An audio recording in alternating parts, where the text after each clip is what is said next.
Az ukrán törvényhozás akár már holnap megszavazhatja a képviselői mentelmi jog teljes eltörlését, írja a Szevonja című lap.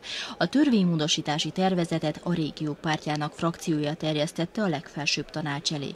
Alekszandr Jefremov nyilatkozata szerint nincs akadálya annak, hogy akár már a legközelebbi plenáris ülésen egyöntetűen jóváhagyják a képviselői mentelmi jog eltörlését. A határozat törvénybeiktatása azonban hosszabb időt vehet igénybe, mivel az ukrán alkotmány egyelőre külön cikkelyben szavatolja a honatják érintetlenségét, így előbb az alaptörvény módosítására lesz szükség. Az ellenzék ugyanis szeretné elérni, hogy az államfő mentelmi jogát is megszüntessék. Ukrajnában az üzemanyagárak továbbra is csökkenni fognak, a kőolaj világpiaci árának stabil esése, a nagy mennyiségű kőolajtartalékok a kereslet csökkenése miatt, mondta Hennagyi Ryabcev gazdasági szakértő. Szerhij Kujun, az A95-ös tanácsadó csoport igazgatójának számításai szerint a közeljövőben a vásárlók előnyére változik a helyzet. A kőolaj 110-111 dolláros áron marad, ezért júniusban a benzinára tovább fog csökkenni, írja a TSN internetes hírportál. Az ukrán energiaügyi minisztérium sajtószolgálatának közlése szerint a benzinárát május közepétől 10 kopékával csökkentették. A közeljövőben várhatóan tovább esik a benzinára.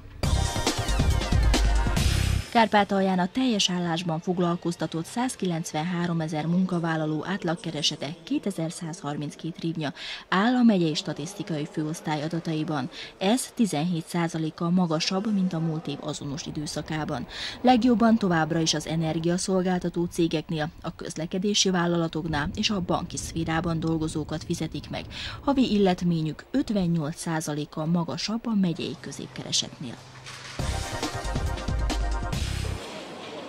Restaurált épületek, új reptér és stadion, így néz ki ma a nyugat-ukrán nagyváros Lemberg. Az elmúlt 5 évben ugrásszerűen fejlődött, amióta kiderült, hogy Ukrajna és Lengyelország rendezheti az idei futball-EB-t. Sok új objektum, köztük az új stadion felépült, fejlődött a városnak a reptere, már nem beszélve az utcákról is, tehát a fő útvonalakat, ezeket rendbe hozták, új villamospályákat raktak el.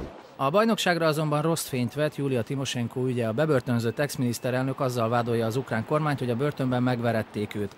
A hozzá hű pártaktivisták a kiszabadulásáért éhségsztrájkoltak.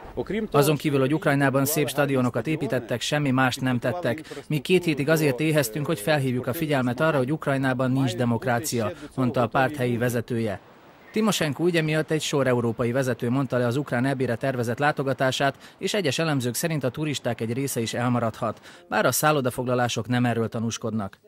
Egy utazási iroda már 5 évvel ezelőtt lefoglalta a szobák többségét, az első meccs idejére már nincs kiadó szobánk, mondja a szálloda tulajdonosa, aki egyébként Magyarország tiszteletbeli konzulja Lembergben. Itt 80 és 150 euró között van a szobár, ám Donyeckben például a többcsillagos szállodák akár 1000 eurót is elkérnek egy éjszakáért. Az UEFA szerint Ukrajnába és Lengyelországban 1,5 millió szurkoló érkezhet június 8 és július 1-e között. Törd meg kenyered az éhezőkkel. Ez volt a mottója annak a jótékonysági koncertnek, amelyet a munkácsi Szent Márton székesegyházban rendeztek meg a hétvégén. A találkozón Kárpátalja 4 történelmi egyházának kórusai vettek részt. Latin és magyar énekekkel lépett a közönség elé az Aknasz latinai belcantó női kar.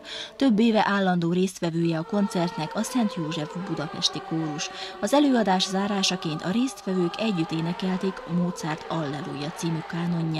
A koncert bevételét a szervezők a munkácsi szegényeket szolgáló Szent Erzsébet napközi otthon javára fordítják. Az ungvári magyar tannyelvű Drugeth Gimnázium felvételt hirdet a 2012-es, 2013-as tanévre valamennyi osztályba. Ez azt jelenti, hogy a középiskolások tanulmányaik folytatására 5. osztálytól 11-ig jelentkezhetnek a gimnáziumba. A jelentkezéskor az előző osztály bizonyítványának fénymásolata és a szülői kérvény szükséges. A felvételizők igény szerint konzultációs foglalkozásokra is járhatnak délelőttönként május 28-ától a Drugeth Gimnázium Hrusevszkij utcai épületébe. A vizsgák június 12-én kezdődnek.